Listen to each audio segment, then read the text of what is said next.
everybody ready? Okay, good afternoon. My name is Chief Jeffrey Film, FILM, City of Stow Police Department. We have members of our police department that are here with us tonight that were on scene last night, also with our law director, Riley.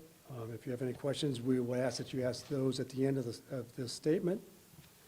Yesterday at 7:19 p.m., an employee from Taco Bell on Graham Road in Stow called requesting officers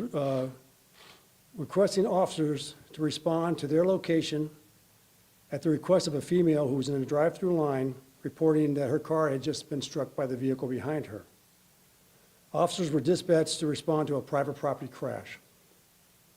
Moments later, we received several 911 calls reporting a shooting at that same location. Witnesses reported that a male in the drive-thru line exited his vehicle, approached the car in front of his, and shot the driver. He then used the gun to kill himself. Both individuals were pronounced dead at the scene. The Summit County Medical Examiner's Office was identified the victim as a victim of a homicide. Her name is Megan Kellerman. She's 25 and she's from the city of Stow. The deceased shooter was identified as a 53-year-old male. His name is Jason Williams of Cuyahoga Falls. Detectives were able to process both vehicles earlier today and are gathering evidence that we hope may explain the motivation of the shooter. However, that is unknown at this time. We have no information to indicate that the two subjects knew one another.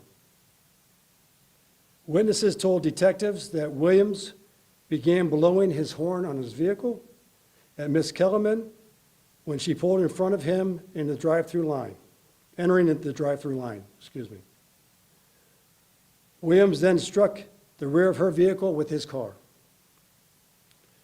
Through the drive-thru speaker, Miss Kellerman asked the Taco Bell employee to call the police department.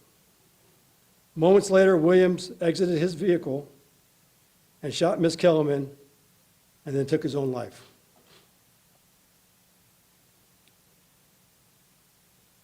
As the chief of police and as a community leader, I would like to say that this is a true tragedy. That not only the Kellermans lost a daughter, but we as a community lost one of our daughters. We are all parents, and we do not at this time have the answer why this happened, and we may never know why. At the family's request, I would like Lieutenant Prusha to read a statement from the family.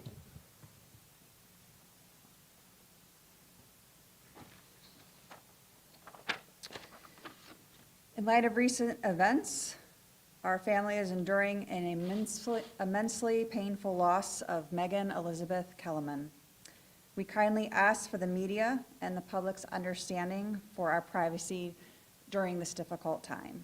We appreciate the community's support and hope that our request for privacy will be honored so that we can continue to focus on supporting each other through this difficult period.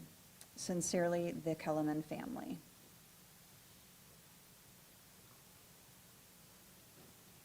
As I stated prior to the press conference, we will be sending out a link to all media outlets that will have the original report, that will have 911, the phone calls that we received.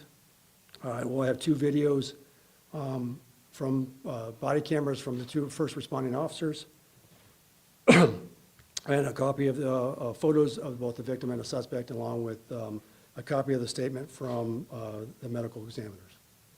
And while we have given you all the information we have at this time, we will entertain any questions. Can you just kind of clarify? I know that you said an employee called about accident there at the Taco Bell, and then, I mean, they must have came there and left and then got a call to come back for the shooting? No, ma'am. So while the victim was making her order, attempting to make her order, her vehicle was struck. The employee that could see the victim said that she was going to have somebody contact the police department. Question, maybe it's with Channel 3. Do you have any priors with Mr. Williams? I'm not aware that Mr. Williams, I think, had one OVI arrest, a DUI arrest. However, he had no criminal history and limited contact with our department. Was there ever a third person involved in this incident? Some witnesses said that there was a passenger that was in the car in one of the vehicles. We have no information that anybody else was involved in this incident. When will the Taco Bell Bureau reopen, and is there any support for the employees in the meantime? We did have brief conversation with the administration last night of Taco Bell. They made the decision to close. We did not ask them to close. And it was my understanding that it should be opening soon. Was the suspect under any influence, drugs? We- alcohol? We will have that information. We do not have it at this time. I know that coroner's investigation is pending, and they will release that to us when it's available. How many people witnessed the situation, the incident? We've had numerous, our detectives followed up this morning with those that called 911. We were also given other information of people as possible witnesses, and we're still following up those leads. So a direct number I do not have, but it was many. And I just want to clarify, I know the coroner's report said that Mr. Williams was from Stow originally. Is Cuyahoga Falls, is that correct? It is, the address where he lives is a Stowe mailing address, but it's in the city of Cuyahoga Falls. Okay, thank you. Yes, ma'am. I believe he was out on bond from a previous arrest, and he was not supposed to have a gun, so he. I do not have that information. Is it normal for BCI to investigate certain incidents like this? I know typically there is an officer involved shooting most of the time.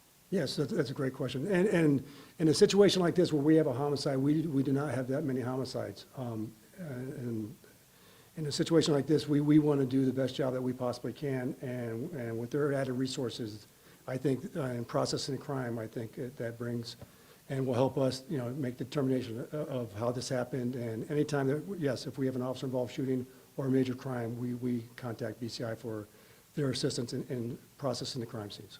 Can we follow up on that? You said homicides are not common here. What are we talking about on average here in Stowe? We don't have an average. I think the last homicide was 5 or 6 years ago. Yeah, Chief, for something that seems like a violent crime here, I mean, what's your reaction as someone in this community? Well, we received several phone calls asking us how this could have happened. And again, I don't have the why. I don't know. The city of Stowe sits in between Kent State, Akron, and Cleveland. We have tens of thousands of people that go through our city every single day. This is a tragic event, and we're still trying to determine the motivation behind the shooter. Was there anyone else in the victim's car? Was there a dog or? Yes, her family pet was there. Our officers made arrangements with a local club, rescue club that came and actually washed the dog and took care of it, and then it was returned to the owners last night, the family last night. Obviously, this seems so random, right, this incident, so I guess from the community standpoint, like any advice or anything, obviously this was an incident in the drive-thru, so unexpected, maybe the person lost their cool, so like any advice or just reaction from a police standpoint? Again, this is, it appeared that the person was in crisis. I don't know if we'll ever be able to explain the motivation behind his decision-making. And our community is a great community. It's a safe community. We welcome everybody to our community, and this is just a tragic event that we're dealing with now and trying to understand. All right, thank you. Thank you very much.